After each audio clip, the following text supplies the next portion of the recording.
하나님께서 우리에게 예배를 선물로 주신 줄로 믿습니다. 선하신 하나님, 그리고 이 시간에 우리에게 은혜 주시고 치유하시고 역사하실 우리 성령님께 선제 박수로 영광을 돌리겠습니다. 감사합니다. 이 시간에는 무리바의 교훈, 무슨 교훈이에요? 그런 주제로 말씀을 전하겠습니다. 오늘 본문 말씀에 보면 이스라엘 백성이 여호와의 명령대로 신 광야를 떠나서 르비딤이라는 곳에 장막을 치게 됐습니다. 그런데 거기에 마실 물이 없는 거예요. 그래서 모세에게 왜 우리를 물 없는 곳으로 인도해 왔느냐, 지금 목말라서 죽을 지경이다, 막 항의를 냈어요. 그리고 심지어는 돌을 들어서 막 모세를 치려고 하는 험악한 분위기가 되어버렸습니다. 그때 모세가 하나님 앞에 엎드렸어요. 하나님, 이 백성을 어떻게 하면 좋겠습니까? 그들이 얼마 안 있으면 내게 돌질을 하겠나이다. 이렇게 부르짖자 너는 내 손에 지팡이를 잡고 호렙산으로 가서 내가 명한 반석을 치라. 그리하면 거기에서 물이 흘러나올 것이다 말씀을 하셨습니다. 그래서 백성들이 다 보는 앞에서 모세가 말씀대로 그렇게 했더니 아니 반석이요 쫙 깨어지면서 거기에서 물이 막 솟아나오는 거예요. 그런데 얼마나 물이 많이 솟아나오는지, 그 이스라엘 백성들 장정만 해서 60만 명 아니에요? 어린아이들, 여성들, 노인들까지 다 합치면 좋기 한 200만 명은 넘을 거란 말이에요. 우리 여수 인구 줄 잡아서 30만이라고 해도 말이죠, 7배 이상 되는 그 숫자예요. 그런데 또 가축들이 얼마나 많아요. 그 모든 사람들 다 먹고도 남을 정도로요 엄청난 양의 물이 막 솟아나오는 것입니다. 원래 이 광야는 비가 없어요. 이슬도 없어요. 강도 흐르지 않고 아무리 파도 지하수도 없는 것이 바로 광야란 말이에요. 그래서 사람이 살 수 없는 그런 땅인데 그 광야에서 놀라운 기적이 일어난 것입니다. 이 사건에 대해서 시편 78편은 이렇게 서술을 하고 있습니다. 광야에서 반석을 쪼개시고 매우 깊은 곳에서 나오는 물처럼 흡족하게 마시게 하셨으며 또 바위에서 시내를 내사 물이 강같이 흐르게 하셨으니, 물이 강같이 흐르게 하셨어요. 뭐같이요? 이야, 반석에서 물이 나오는데 강같이 막 흘러넘쳤다는 거예요. 사랑하는 여러분, 지금 우리가 살고 있는 이 세상은 꼭 그 광야와 같은 것입니다. 오늘 본문에 나오는 이 르디빔 광야 사건은 이 세상사의 축소판이라고 말할 수도 있습니다. 왜냐 그러면 이 세상이 막 이렇게 갈등이 많잖아요. 다툼이 많잖아요. 막 분열이 심하고 막 분쟁이 심해요. 그리고 가정은 가정대로 불화도 많고 나라 간의 전쟁도 많고 막 난리의 소문이 들어오고 엄청난 일들이 끝이 없이 계속 일어난 것입니다. 왜 이렇게 이 세상은 싸움이 많은가? 좀 조용하면 좋겠는데 다른 게 아니에요. 물이 없으니까 그런 거예요.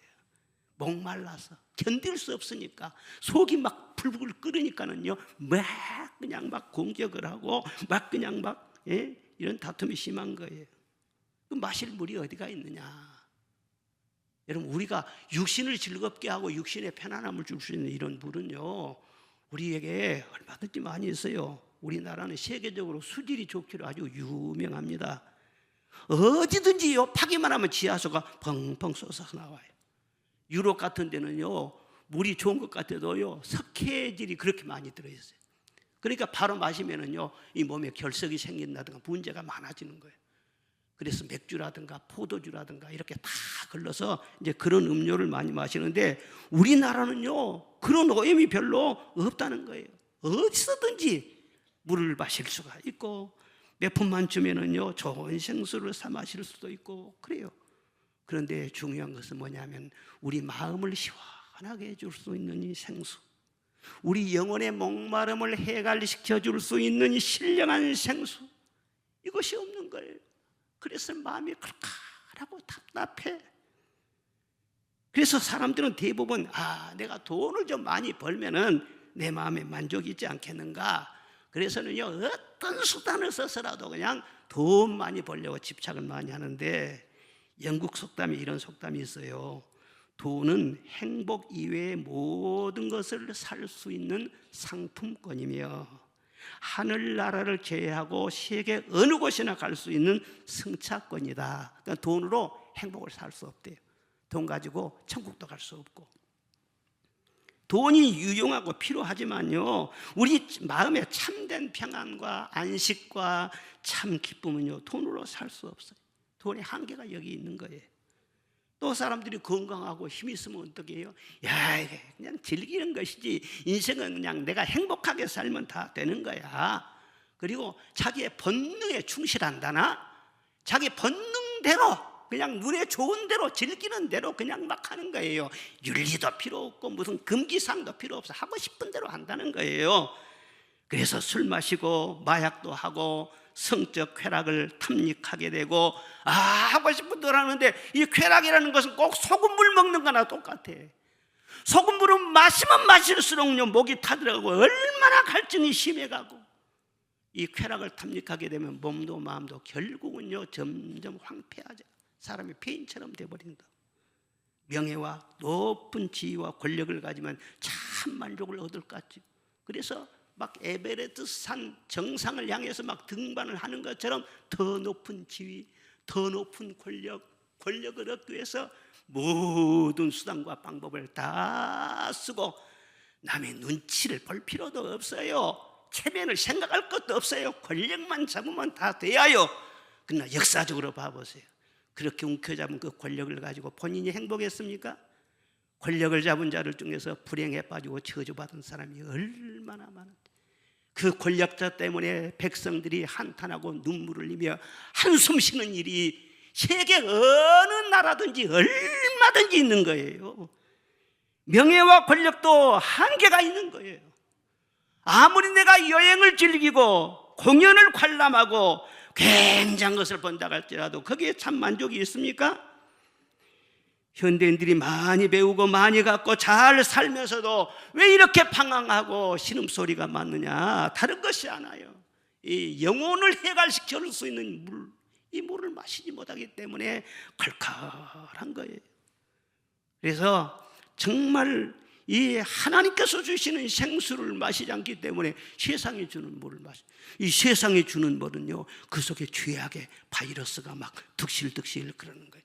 그러니까 이 세상 것을 막 취하다 보면은요, 막 영혼이 시들어지고 말라 삐뚤어지고요, 그 영혼이 다 병들어지는 거예요. 그리고 결국은요, 고통이고 아픔이라는 거예요.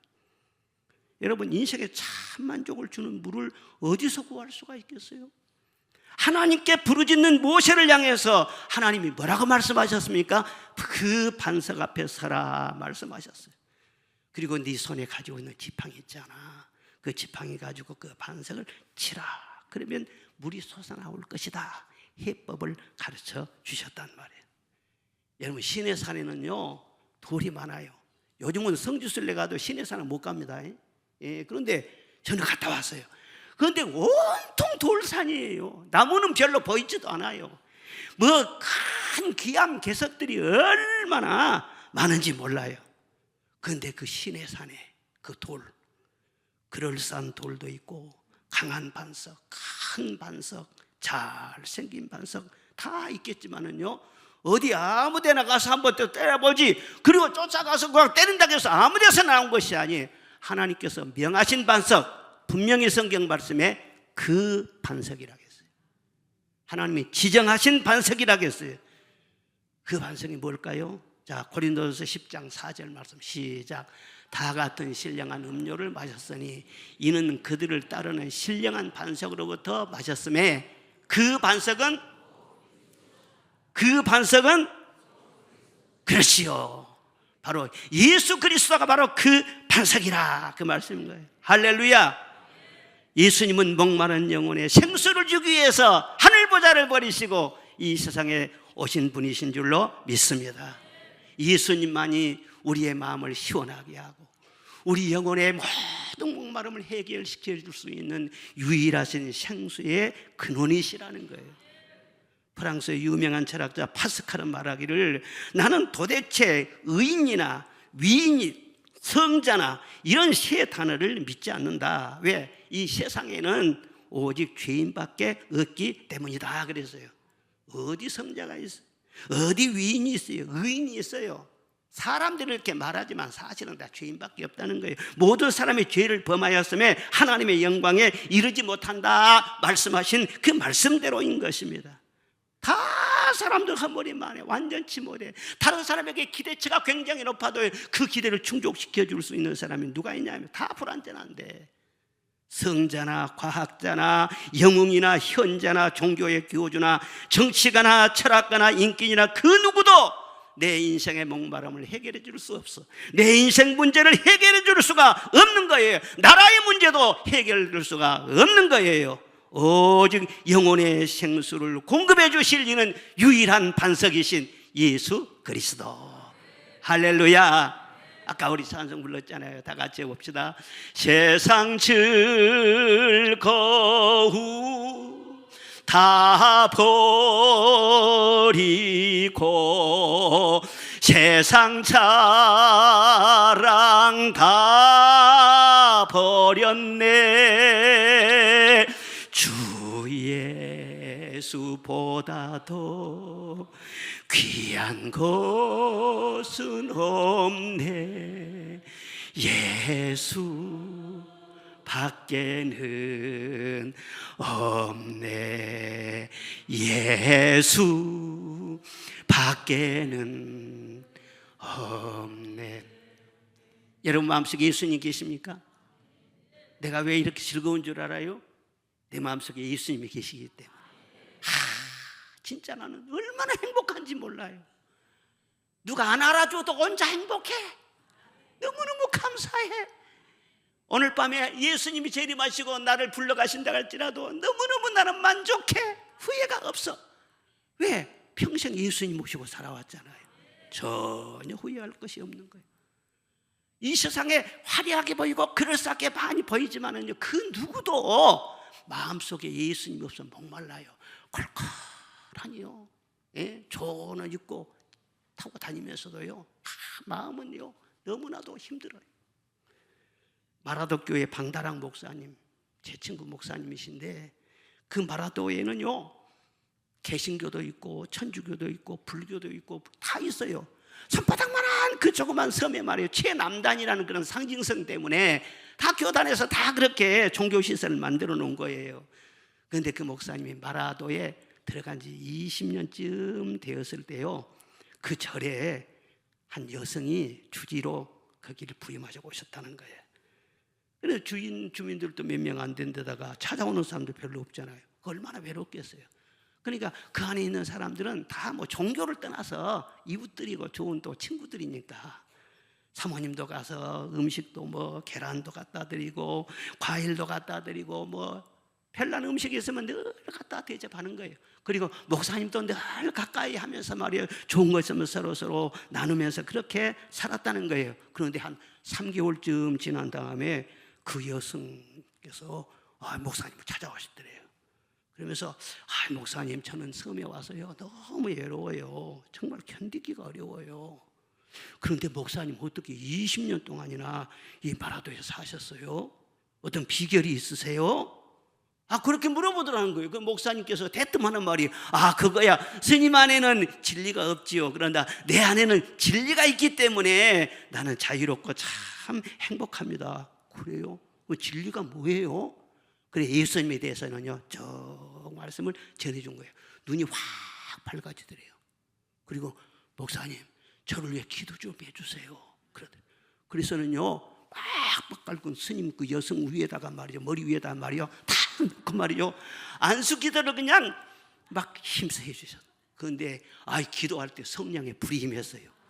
막 불덩어리 같이 돼가지고 막 뜨겁다고 그러고 막 진동하고 막 그러더라는 거예요. 그 사건이 있는 다음에 3일 만에 다시 그 여성이 찾아오셔가지고, 목사님, 저는 이제 진리를 알았습니다. 이 승복을 벗겠습니다. 그분이 저기 동국대 말이에요, 불교학과 나오신 분이에요. 엘리트란 말이에요. 다 승복 벗고는요 신학교 가가지고 나중에요 전도사가 되고 그리고 미국의 신학교로 또 유학 가가지고 거기에서 공부를 해가지고 아프리카에 가서 지금 선교사로 있다는 거예요. 늘 또 전화 오고 연락이 온다는 그런 말을 들었어요. 여러분, 종교마다 다 교리가 있고 나름대로 장엄한 의식도 있고 무슨 뭐 선을 행하는 그런 좋은 그 윤리적인 면도 있지요. 그러나 어떤 종교도 우리 영혼에 참 만족을 주는 생수는 없는 것입니다. 예수님을 만나지 못한 인생은요, 누구나 이 갈증에서 벗어날 수가 없는 거예요. 오직 목마를 때 나에게 참 생수를 주시는, 참 좋은 셈이 되어주시는 그 예수님을 여러분 정말 만난 것을 감사하시기 바랍니다. 사랑하시기를 바랍니다. 예수 안에 온전히 거하시기를 바랍니다. 그 생수에 관한 찬송이 있어요. 526장 찬송. 자, 한번 다 같이 불러보겠습니다. 목마른 자들아 다 이리 오라. 이곳에 좋은 샘 흐르도다.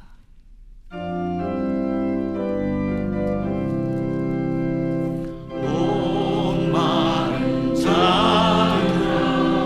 다 이리 오라.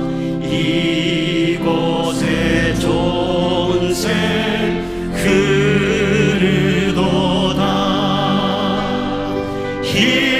힘쓰고 애씀이 없을지라도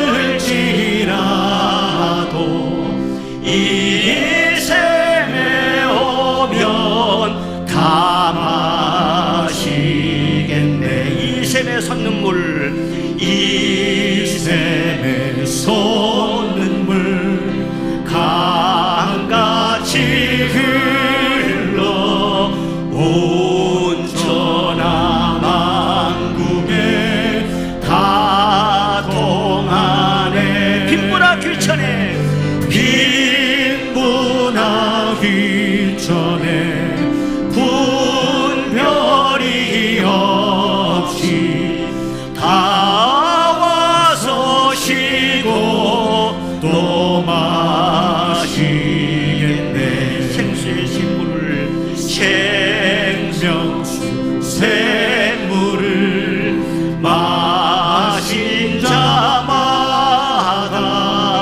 목마름 가르지 아니하고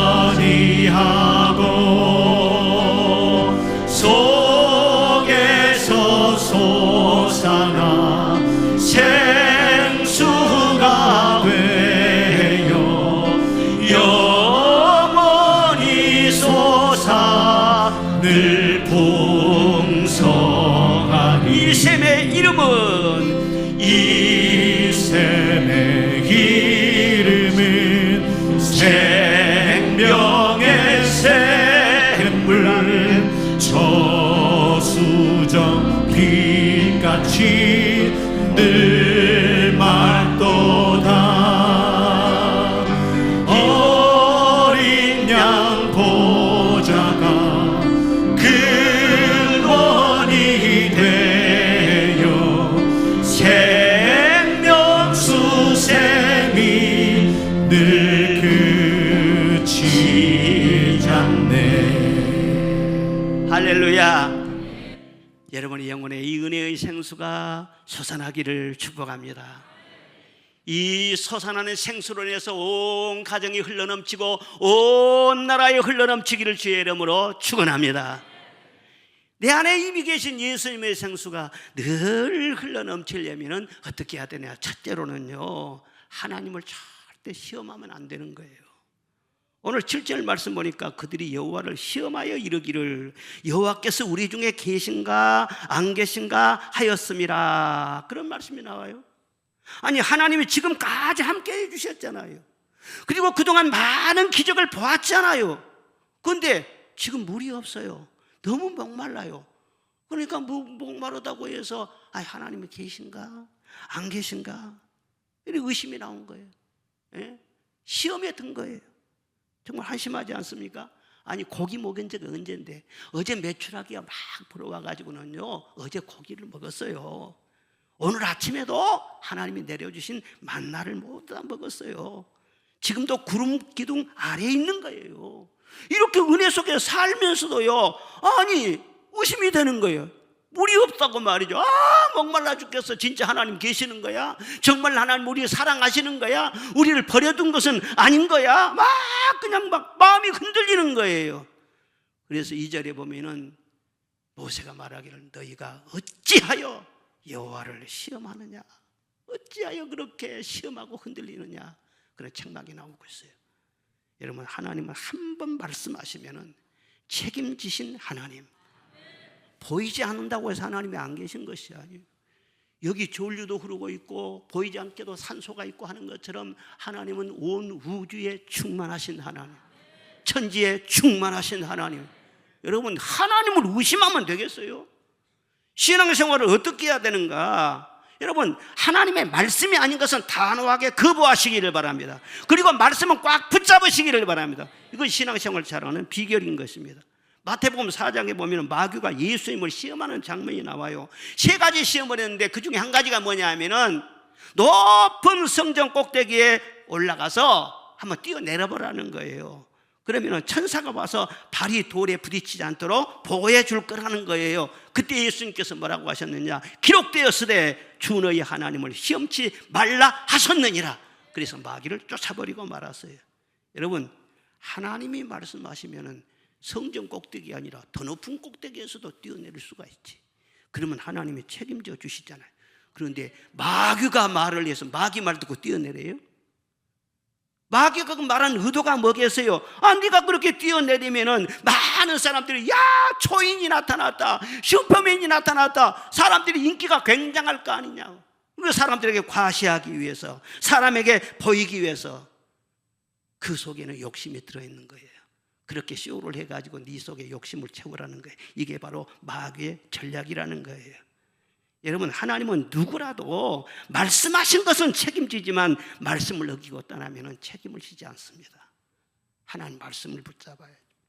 하나님은 이스라엘 백성에게 내가 너와 함께 하리라 말씀을 하셨어요. 여러 번 출애굽을 시키면서 그렇게 말씀을 하셨어요. 그런데 그 말씀이 변하겠어요? 여러분, 밤에는요 캄캄해요. 태양이 안 보여요.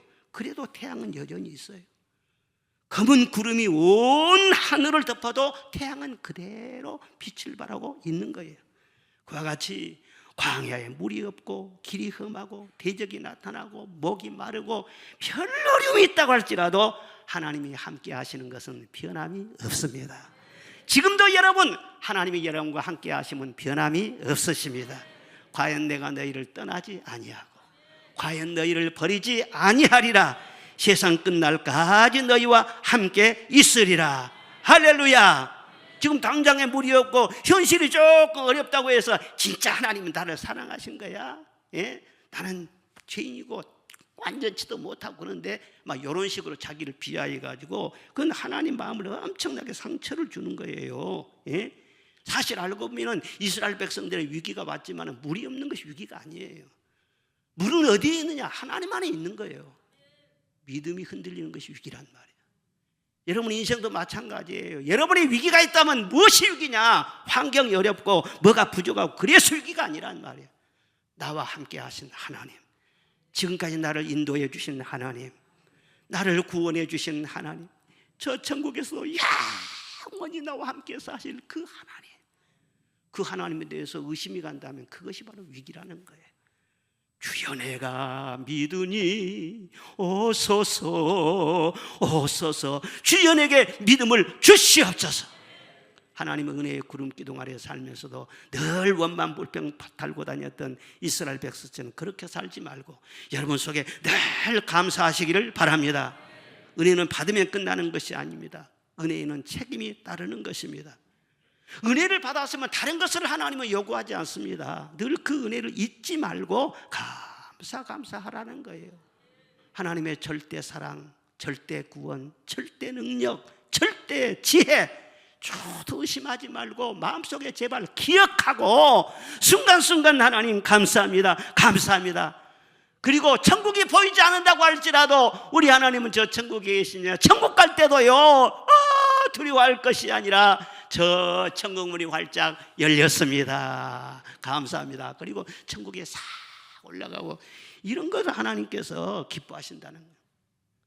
우리가 하나님의 은혜를 잊어버리면 믿음이 흔들리잖아요. 그럼 하나님께서 그것을 제일로 슬퍼하시는 거예요. 시편 78편에 보면 이런 말씀이 나옵니다. 하나님께서 행하신 일을 잊어버리고 완고하고 패역하여 그들의 마음이 정직하지 못하여 하나님께 충성되지 아니하고 지존자를 배반하였도다. 그들의 심중에 하나님을 시험하였으며 하나님을 믿지 아니하며 기이한 일을 믿지 아니하므로 하나님께서 그들의 날을 헛되이 보내게 하시며 그들의 횟수를 두려움으로 보내게 하셨도다. 세월을 헛되게 보내게 하셨다. 그러니까 후회하게 하셨다 그 말이야. 10년 동안 지내왔는데도 한 것도 아무것도 없고 축복이 쌓여진 것도 없고 10년 동안 남는 것이 그냥 나이만 많이 들어가고 그냥 몸만 약해지고 그냥 상처만 많이 남았네. 이 헛되이 버린 거란 이것이. 그리고 늘 두려움으로 하루하루 기쁨으로 하루하루 감사함으로 하루하루 오늘 기뻐하지 않으면 언제 기뻐하고 오늘 행복하지 않으면 언제 행복하리요. 늘 기쁨으로 살아야 되는데요. 그 횟수를 두려움으로 보내게 하셨도다. 하나님의 은혜를 잊지 않으면 사람이 그렇게 되어버린다는 거예요. 기억력이 병들면 안 돼요. 잊어버릴 것을 싹 잊어버리고 하나님 은혜는 마음에 새기시기를 바랍니다. 날마다 순간순간마다 그렇게 해요. 왜 하나님께서 무리바를 만나게 해주셨느냐? 우리 영혼을 강하게 하기 위해서. 물이 없으면 하나님을 더 찾아야 되잖아요. 더 기도하잖아요. 그러면서 우리 영혼이 더 강해지는 거예요. 예? 말씀만을 붙잡고 하나님만 온전히 의지하게 하기 위해서 이 무리바도 통과해야 할 필요가 있다. 하나님께서 다 그렇게 배려하시고 인도하시는 거예요. 우리가 예배 생활을 꾸준하게 자리하는 이유가 무엇이냐? 예배를 드릴 때마다 성령을 받게 되는 것입니다.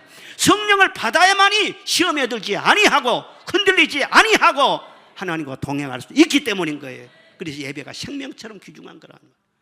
그리고 두 번째로는요, 사랑과 다투지 말라 그렇게 말씀을 하셨어요. 이스라엘 백성 여기까지도 자기들의 힘으로 온 것이 아니고 하나님의 놀라운 사랑과 기적으로 한 걸음만큼 여기까지 왔다 그 말이에요. 그리고 지금까지 어려운 문제가 발생할 때마다 해결했던 하나의 방법이 있었어요. 그 방법은 무엇이냐? 하나의 공식과 같은 것이었어요. 언제나 하나님께서 기적적으로 역사하시려면 첫째는 주의 종 모세가 기도했고, 그 다음에는 말씀으로 응답을 받았고, 그 다음에는 그 말씀을 순종했고, 그럴 때 하나님이 일을 하셨어요. 이것은 영적인 공식이고 영원히 변치 않은 하나님의 법칙이에요. 이걸 놔두고 다른 방법으로 머리를 굴리려고 하면 인생이 굉장히 힘들어지는 거예요. 정답이 다른 데가 있는 것이 아닌 것입니다. 물이 없다. 물이 없어도 그렇게 하면 되는 거예요. 그런데 먼저 기도를 해야 할 것 아닙니까? 그런데 하나님을 바라보냐고 사람을 보면서 말이죠. 문제가 생겼어요. 죄 없는 모세에게 막 돌을 막 던지려고 하고요. 한심하잖아요. 그래서 이 지명이 르비딤인데, 르비딤이라는 곳을요 무리바 그렇게 지명을 하나 고쳤어요. 무리바라는 뜻이 뭐냐면 다툼이라는 뜻이에요. 그 오명을 남긴 것이죠. 이 지역을 통과하면서. 르비딤이 훨씬 좋지. 무리바 그거 안 좋잖아요. 여러분, 물은 하나님이 주시지 모세가 준 것이 아닌 것입니다. 모세의 역할은 그냥 하나님께 먼저 기도해서 하나님이 주신 말씀을 받아서 그 말씀을 백성에게 전해주는 그 역할을 하는 사람이에요. 이게 주의 종의 역할이란 말이에요.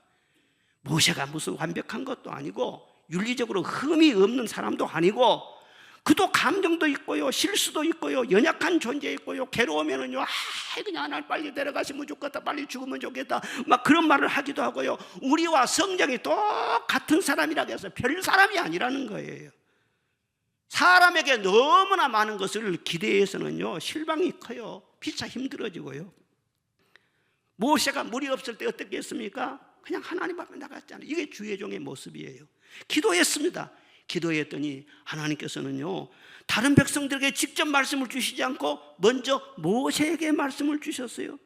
그리고 그 모세의 말씀을요 그대로 전했더니 순종했어요. 그랬더니 모든 문제가 잘 해결되었어요. 그래서 하나님이 세우신 주의 종의 위치가 바로 그렇다는 거예요.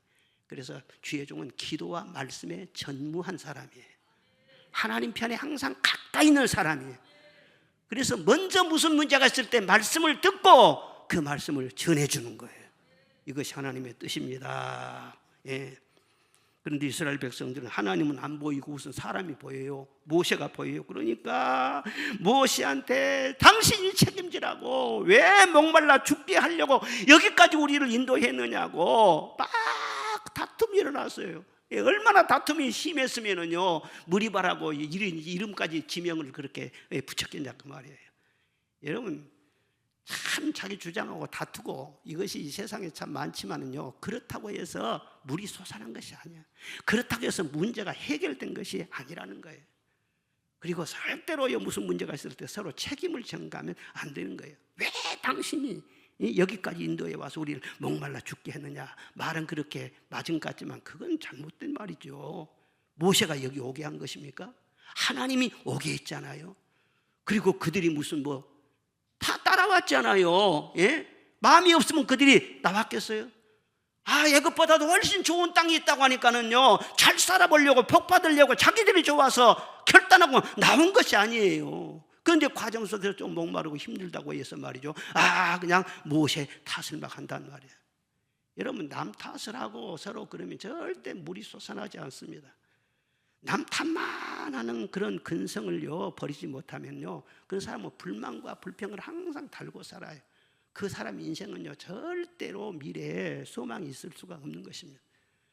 꼭 모세와 관계뿐만 아니라 가정생활도 행복하게 잘 하려면요 부부간에도 이런 문제를 아주 조심해야 돼요. 최초의 인간 아담과 하와를 봐보세요. 그들이 하나님 앞에 죄를 지었어요.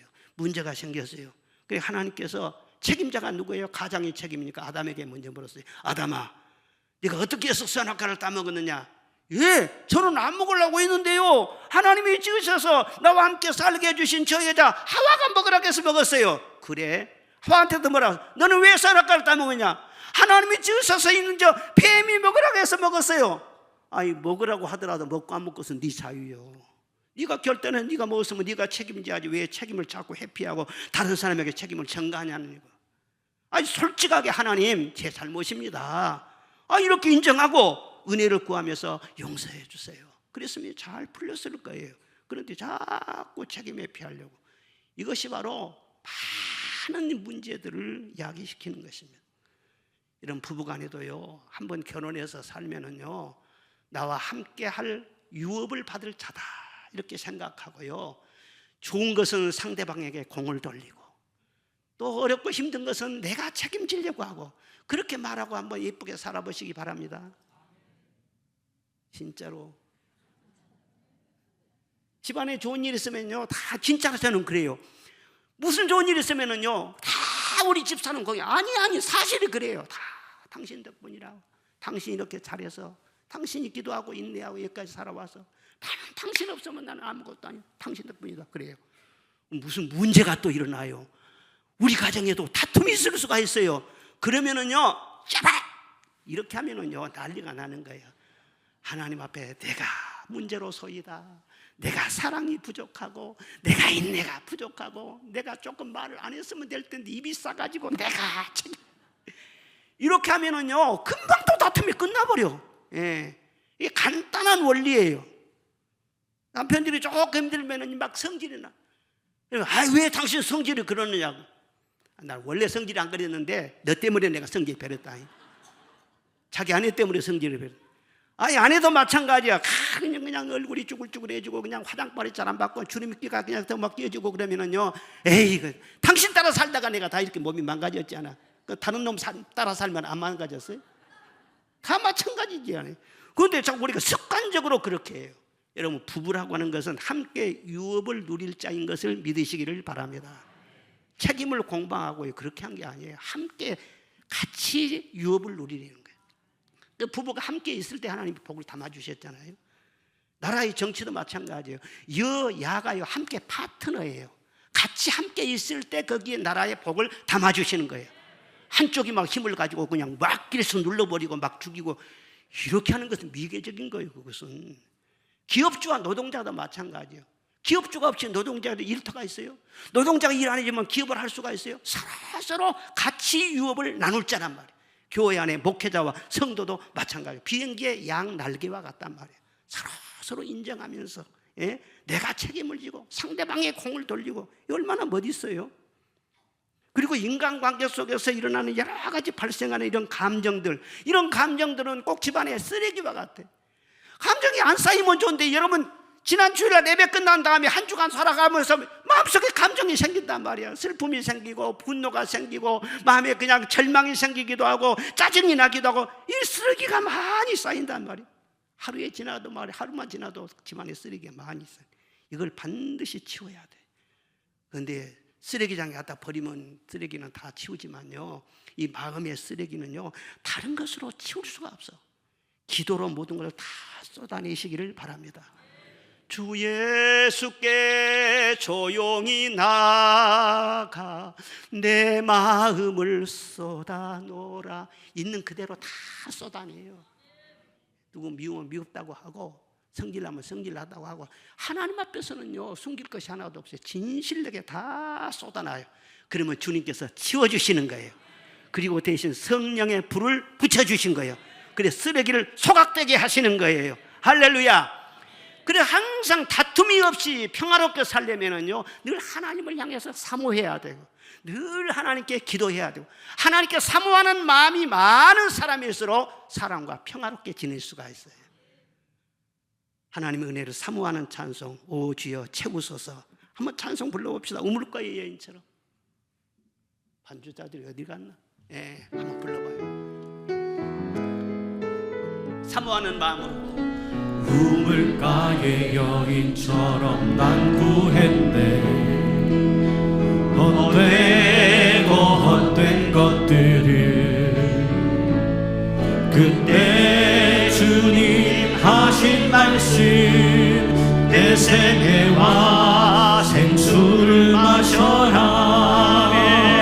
오 주님 채우소서. 나의 잔을 높이 듭니다. 하늘 양식 내게 채워주소서.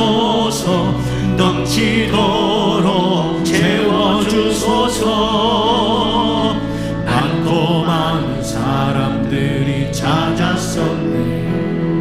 헛되고 헛된 것들을 주 안에 감추인 고백, 세상 것과 난 비길 수 없네. 오 주님 채우소서. 나의 잔을 높이 듭니다. 하늘 양식 내게 채워주소서. 넘치도록 채워주소서. 내 친구여, 내 친구여 거기서 돌아오라. 내 주의 넓은 품으로. 우리 주님 너를 반겨 그 넓은 품에 안아주시리. 두 손 들고요. 오 주님 채우소서. 나의 잔을 높이 듭니다. 하늘 양식 내게 채워주소서. 넘치도록 채워주소서. 우리에게 생수를 주신 주님께 영광의 박수를 드립시다. 늘 사모하고 기도해서 영혼의 생수가 흘러넘치시기를 축복합니다. 바로 우물가의 그 여인이요, 생수가 막 흘러넘치니까요 가만히 있지를 못했어요. 막 기쁨이 충만해가지고 온 동네로 다니면서 내가 메시아를 만났다고 막 예수의 복음을 전했지 않습니까? 사랑과 소망을 막 전했지 않습니까? 우리가 생수가 충만하면 얼굴에 다 표가 나는 거예요. 그리고 지내가는 말 한마디 한마디 속에 예수님을 증거하는 증인의 사명이 이어지게 될 줄로 믿습니다. 그리고 마지막 세 번째로는 그 반석을 쳐라 그랬어요. 내 손에 있는 지팡이로 반석을 쳐라. 반석만 가르치면 안 돼. 쳐야만이 깨지면서 물이 난다는 거예요. 반석을 치라는 것은 무슨 뜻이냐? 딱딱한 우리 마음을 깨뜨리라 그 말이에요. 교만한 마음, 육의 사람, 겉사람, 이것이 깨어져야 그 속에서 생수가 솟아난다는 것입니다. 우리는요 참 우리 마음속에요 벽이 많아요. 돌 같은 그런 마음들이 많아요. 혈기와 자기 주장과 고집과 자존심과 이런 것을 그대로 놔두고는요 행수가 솟아날 수가 없어. 이 강팍한 마음을 깨뜨려야 돼. 그래야만이 내가 살아나요. 남을 살릴 수 있어요. 나의 적은 누구냐? 누가 나의 적이 아니라 내 속에 있는 내 속에 있는 못된 고집, 죄성, 그것이 바로 하나님의 은혜를 가로막는 거예요. 내가 죽어야 주님이 살아나요. 할렐루야. 이 반석을 향해서 이 지팡이로 탁 치라, 말씀으로 탁 내 심령을 치라, 그 말인 거예요. 우리 예수님도 우리를 구원하실 때 그냥 능력으로 말씀으로만 구원한 것이 아니잖아요. 이 세상에 오셔서 살을 찢으시고 몸을 깨뜨리시고 피와 눈물과 땀을 다 쏟으셨어요. 그 거룩한 희생으로 말미암아 만민이 다 먹고 마시기에 부족함이 없는 생명의 물, 은혜의 물을 끊임없이 지금도 공급해주고 있지 않냐 그 말이에요. 십자가에 피 흘려 죽으심으로 말미암아 그 피가 성령이 되어서 온 교회를 마시게 하고 세상 만민을 살게 하고 있는 줄로 믿습니다. 깨어져야 거기서 생명이 흘러나오게 돼 있어요. 마리아가 옥합을 깨뜨림으로 말미암아 향유가 흘러나와 가지고 온 집안에 향유 냄새가 가득했다 그랬어요. 내가 깨어지지 않으면은요 나도 힘들고 남도 힘들고, 그 내가 다 깨어지면은요 주님이 살면서요 다 살만나고 좋아지는 거예요. 독일에 놀란드 헤이지라고 하는 유명한 흑인 가수가 있었는데 이 독일 베를린에서 독창회를 가졌다고 합니다. 그런데 독창회에 모여든 사람들이 거의 다 백인들이었어요. 그런데 헤이즈가 노래를 부르려고 막 하는데 누군가가 막 소리를 쳤어요. 흑인의 노래를 들을 수 없다, 감독인 노래는 집어치워라, 이런 아주 이건 고약한 말이죠. 그래 막 욕설과 함께 물건이 막 날라왔어. 막 무대를 향해서. 얼마나 치욕스러운 일입니까? 그러니까 가수도 말이 노래하려고 그런 말을 들으니까 열을 받지요. 그래서 맞서서 막 욕을 했어요. 그렇게 맞받아서 욕을 하고 딱 돌아서는데 아니 그 순간에 그의 앞을 가로막는 환상이 열렸다는 거예요. 그 환상이 뭐냐? 바로 빌라도의 법정 앞에서 서 계신 예수님의 모습이에요. 그러니까 예수님이 온갖 모욕과 멸시와 비난과 정죄를 다 받으시면서도 아무 말씀도 없이 묵묵하게 서 계신 그 장면이 환상에 쫙 보이는 거예요. 그래서 이 헤이즈가 그 환상을 보고요 청중 쪽을 향해서요 딱 돌아섰어요. 그리고 고개를 푹 숙이고 묵상에 잠겼어요. 기도를 했어요. 그런데 예수님을 생각하니까는요 두 눈에서 눈물이 막 하염없이 계속 흘러내린 거예요. 그러니까 사람들었던 그 청중들도 분위기가 그러니까 좀 마음속이 막 숙연해질 거 아니겠어요? 그래서 모두 다 입을 다물고 어떻게 되나 하고 다 이렇게 지켜보았다는 거예요. 그렇게 시간이요 10분쯤 흘렀어요. 무대에서 10분은요 굉장히 긴 시간이에요. 그러니까 그 가수도 모든 청중들도 10분 동안 말이죠 쭉 시간을. 그리고 그 후에 헤이즈가 목소리를 가다듬고 노래를 부르기 시작을 했어요. 그런데 깊은 감동이 있는 거예요. 청중을 뜨겁게 사로잡은 그런 훌륭한 독창회가 된 거예요. 그리고 노래가 끝났을 때는 처음과는 달리 우레와 같은 막 박수가 터져나왔다는 거예요. 사랑하는 여러분, 우리가 잊지 말아야 됩니다. 그 흑인 가수가 가졌던 10분 동안 그 묵상은요 본인에게 말로 할 수 없이 고통스럽고 아픈 거예요. 그 순간이 자기의 굳어진 마음이 깨진 거예요. 자기 자존심이 깨진 거예요. 자기 잘못된 편견이 깨진 거예요. 예수님을 바라볼 때 내 자신이 다 깨어진 거예요. 그리고 그의 심령 속에 생수가 솟아난 줄로 믿습니다. 그러니까 그를 비난했던 그런 사람들도 다 감동받고 결과가 얼마나 좋게 됐냐 그 말. 내가 죽으면 예수님이 살아나. 예수님이 살면 모든 만민이 다 살아나게 될 것을 믿으시기를 바랍니다. 하나님께서는 굳은 마음을 깨뜨리기 위해서 여러 가지 방법을 사용을 하시는 것입니다. 세 가지가 아주 대표적이에요. 첫째는 뭘 사용하시느냐? 말씀을 통해서 깨뜨리시는 거예요. 에레미야 29장에 보면은 내 말이 반석을 쳐서 깨어뜨리는 방망이 같지 아니하냐, 그런 말씀이 방망이래요. 방망이. 그리고 말씀은 예리한 금과 같아서 우리 혼과 영과 및 관절과 골수를 찔러 쪼갠다, 그렇게 말씀했어요. 이 시간도 하나님의 말씀을 들을 때 여러분 귀로만 듣지 말고 여러분 심령이 깨어지고 생수가 솟아나는, 여러분의 영혼을 터치해주는 그런 은혜가 있기를 주의 이름으로 축원합니다. 그리고 두 번째 방법은 뭐냐면 기도를 통해서 깨뜨리시는 거예요. 여러분, 기도는 종교적인 의식이 아닙니다. 기도는 하나님과의 만남이에요. 저는 하나님 앞에 기도할 때마다 얼마나 내 모습이 작아진지 몰라요. 왜? 위대하신 하나님, 천지에 충만하신 하나님 앞에 내가 뭡니까? 먼지만도 못하지. 그리고 하나님 앞에 딱 기도하려고 하면은요, 그냥 하나님, 내가 그런 기도를 많이 해요. 내가 얼마나 허물 많은 죄인입니까?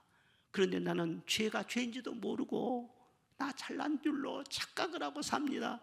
그 숨어있는 죄까지 가르쳐 주시고 하나님 앞에 바로 서게 해주세요. 그 진실한 그런 마음으로요 쏟아내지 않을 수가 없어요.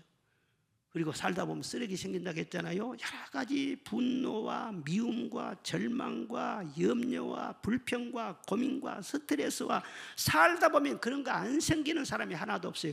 그런 모든 것을요 다 기도할 때 진실을 내게 쏟아놓는 거예요. 겉으로만 기도한 척 그렇게 하지 말고 진실하게 쏟아놓으라는 거예요. 진실하게. 그러면은요 내 자신이 다 주님의 만지심이 있어요. 그래가지고 결국 뭐가 되냐면은, 주님, 제가 죄인이에요. 제가 잘못됐어요. 저를 용서해 주세요. 그러다 보면은요 모든 것이 살아나요. 다 좋아져요. 근데 끝까지 내가 살아있으면 진짜로 하나님의 역사가 안 일어나요. 그리고 세 번째가 뭐냐면 고난이에요. 이 강팍한 마음을 깨뜨리기 위해서 말이죠, 고난이라고 하는 이런 작대기를 사용하기도 하고, 마음이 너무 강팍한 사람은 큰 몽둥이를 사용하기도 하고, 고난을 가지고는요 다 깨뜨리는 거예요. 그래서 고난이 내게 유익이다 그러잖아요. 고난에서 내가 다 깨지고요 겸손해지고 그러면요 그 고난이 나를 살리는 것이거든요. 하나님은 여러분들을 다 압니다. 예? 이런 병원에 가면은요 의사 선생님의 카드를 보면서 병세를 다 아는 거예요. 우리 하나님은 여러분 한 사람 한 사람의 모든 상태를 다 보고 계시는 거예요. 하나님 앞에 진실하시기를 바랍니다. 고난이 왜 이런 고난이 있냐고 불평하고 원망하고 절망하고 그러지 말고 그 속에 사랑이 있어요. 할렐루야. 여러분 깨어지시기를 바랍니다. 은혜로 살아나시기를 바랍니다. 그러면은요 고난은 지나가고요 하나님의 새로운 축복의 평원이 쫙 열리게 되는 것 아닙니까? 무리바의 반석 하나가 깨어지니까 적어도 200만 명 이상이 다 그 덕으로 먹고 살았단 말이에요. 이와 같이 나 하나가 온전히 깨어지면은요 나도 살고 수많은 사람을 살릴 수 있습니다. 이미 내 안에 반석이신 예수님이 계신 것을 감사하고 오직 믿음과 깨어있는 그런 믿음으로 깨어있는 기도 생활로 온전한 순복을 통해서 생수의 강이 늘 흘러넘치는 축복이 있기를 주의 이름으로 축원합니다.